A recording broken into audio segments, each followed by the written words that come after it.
पूर्णिमा के दिन हमें चंद्रमा का पूजन कैसे करना है। तो देखिए घर पर हमें चंद्रमा का पूजन कैसे करना है ये मैं इस वीडियो में बताने वाली हूँ।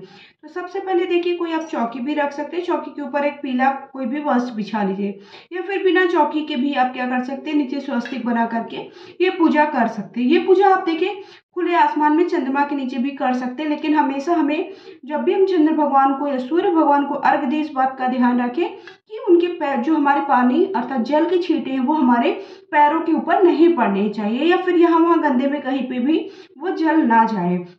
तो इसलिए हम सबसे पहले क्या करेंगे, हम किसी भी थाली में चंद्रमा भगवान या सूर्य भगवान को अर्घ देंगे। तो ये सबसे सही विधि होती है सूर्य भगवान को या चंद्र भगवान को अर्घ देने के लिए। तो अब हमें चंद्रमा को अर्घ कैसे देना है तो ये मैं आप सबको इस वीडियो में बताऊंगी। तो सबसे पहले हमें क्या करना है, देखिए इस तरह से एक थाली ले लेनी है। थाली पर हम क्या करेंगे, देखिए जो थाली मैंने ली है वो साफ सुथरी है, वो मैं पूजा में ही प्रयोग करती हूँ। आप चाहे तो पीतल की या फिर और किसी भी धातु की थाली ले सकते हो। उसके बाद हम क्या करेंगे, इसमें हम स्वस्तिक बना देंगे। सबसे पहले हम इस पर स्वस्तिक बना देते हैं। तो स्वस्तिक क्या होता है, शुभता का प्रतीक होता है, इसलिए किसी भी पूजा में हमें स्वस्तिक बना लेना चाहिए। ये आपके ऊपर है, आप नहीं बनाना चाहते तो कोई बात नहीं, ऐसा आवश्यक नहीं है, लेकिन शुभता का प्रतीक होने के कारण हम किसी भी पूजा में स्वस्तिक बनाना अनिवार्य समझते हैं। तो इस तरह से देखिए मैं स्वस्तिक की आकृति दे देती हूँ। सबसे पहले स्वस्तिक को आपको सभी को पता है कभी काटना नहीं चाहिए बीच में, इसलिए मैं इसे काट नहीं रही हूँ। जैसी भी आपको आकृति बने वैसे आप बना दीजिए इस तरह से। ये हमारा स्वस्तिक बन गया है। फिर अब हम पूजा करना यहाँ पर प्रारंभ करेंगे, ठीक है। तो ये देखिए हमने स्वस्तिक बना दिया। स्वस्तिक बनाने के बाद स्वस्तिक बनाने के बाद हमें क्या करना है, इस पर अगर आपके पास देखिए इस तरह से चांदी का सिक्का हो तो वो चांदी का सिक्का जरूर रख लीजिए। चांदी का सिक्का चंद्र देवता का माना जाता है कि चंद्र देवता है। नहीं है तो आप देखिए इसकी जगह पर एक का सिक्का भी रख सकते हैं। तो मैंने एक चांदी का देखिए सिक्का रख दिया, उसको हम चंद्रमा का ध्यान करते हुए इसका पूजन करेंगे। तो सबसे पहले हमें क्या करना है कि शुद्ध जल से स्नान कराना है चंद्र भगवान को। ओम चंद्र देवताभ्याय नमः, ओम चंद्र देवताभ्याय नमः, इस तरह चंद्र देवता को याद करते हुए उन्हें स्मरण करते हुए उनका भाव लेते हुए हमें सबसे पहले जल से स्नान कराना है।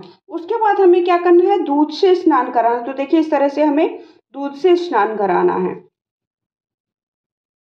तो हमने सबसे पहले देखिए शुद्ध एक दीपक प्रज्वलित कर लिया था और चंद्र देवता को शुद्ध जल से स्नान कराया था। उसके बाद हमें इस तरह से दूध से स्नान कराना है। दूध को आप किसी भी देखिए पात्र में ले सकते हैं।